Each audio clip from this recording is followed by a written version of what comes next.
to children, stakeholders, best practice reviews, multi-agency. I don't know, it's all concerned. It seems to be the jargon or the lingo, doesn't it? That's later in the show. But back now to our conversation about the Prime Minister's contrition yesterday as the Sue Gray report came out. And let's bring into the conversation Steve Barclay, who is a Conservative MP, Minister for the Cabinet Office and Chief of Staff at Number 10, one of the people brought in the shake-up, the revolution, if you will, in the aftermath of those events. And he joins me now. Good to have you on, Minister.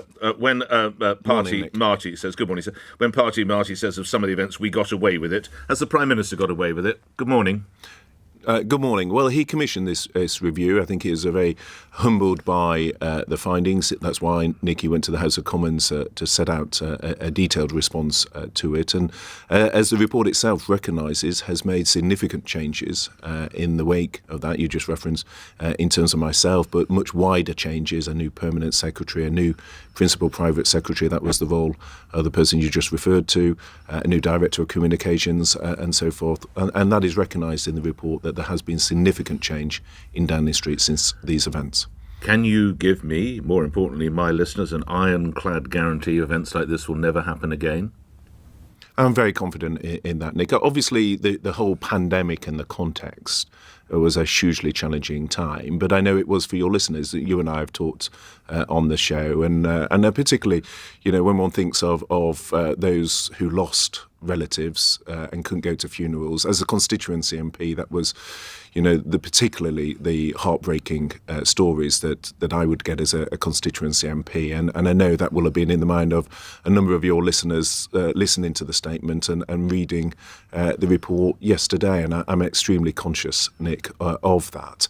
And that's why we made the changes. I think the Prime Minister said yesterday how humbled he had been. He personally went and spoke to staff in Number 10 to personally apologise for some of the things that have come out in the report. But we also have made changes in light of those findings.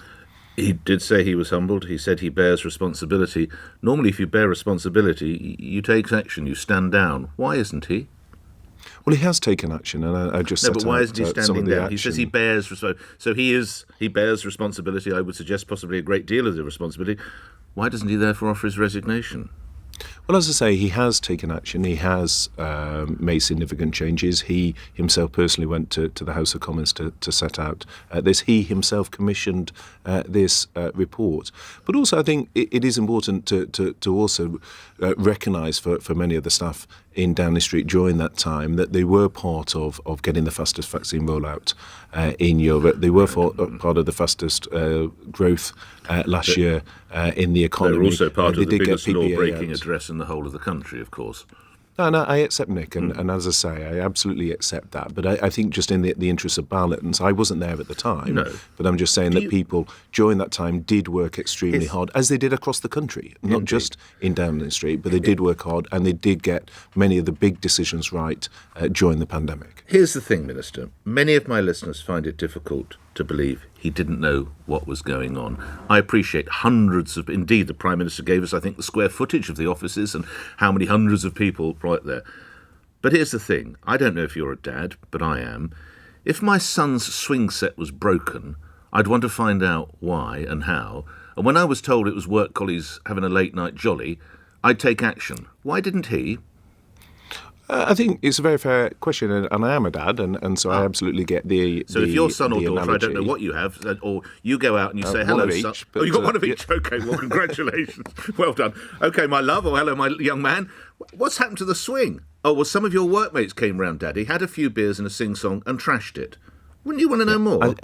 It's a really, really good question because I think it goes to the heart of. Let me just come on to that. So firstly, a number of these incidents took place when the Prime Minister wasn't even there when he was at Chequers, for example.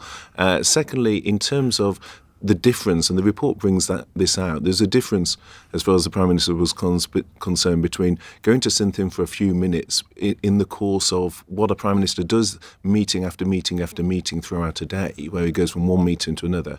That is obviously very different than long after he had gone or when he wasn't even in Downing Street, staff continuing drinking late into the night. So to your question, it is a big place. Some of these incidents applied when he wasn't even physically there. And clearly, as Prime Minister, the nature, under all Prime Ministers, of their job is one of intense workload, where they're going from meetings to meetings, and they're often simply at these things for a very short period of time. All right. A couple of last questions. Prior to your promotion to effectively the enforcer at number 10, you were very senior indeed. You were number 2 in the Treasury. What do you imagine we're going to hear later today from your former boss and your colleague, Rishi Sunak? What help is going to be provided to people who are down there on Struggle Street, Minister?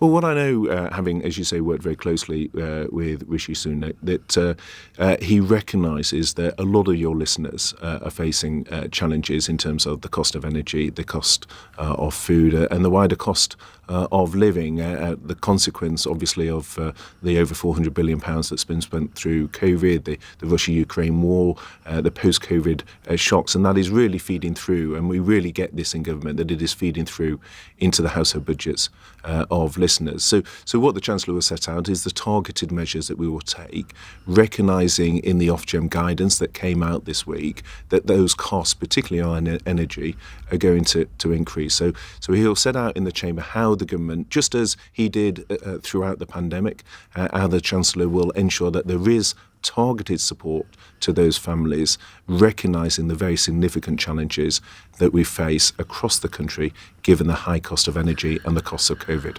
Last couple of things.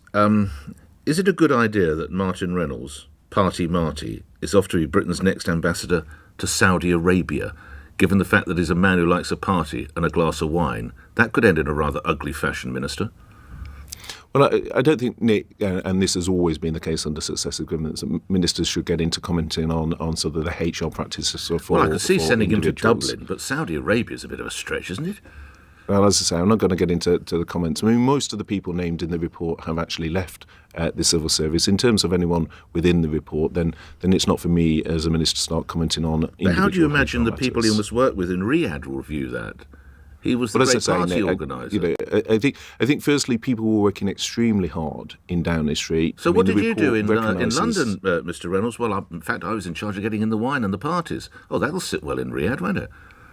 Well, as I say, I think it mischaracterises the bulk of what was going on in terms of Downing Street and the massive work that went on in terms of getting the vaccine out. Will the Prime Minister lead the Conservatives into the next general election? Mr. Barclay? Yes, I believe he will, Nick. I'm grateful for your time. Good luck with your children's swings. Conservative MP and Minister for the Cabinet Office, Steve Barclay, appearing here on LBC 1 minute after 8 news. Headlines are next. On your radio, on Global Player, and Play LBC. leading Britain's conversation. This is LBC. From Global's newsroom at 8 o'clock, the Chancellor is expected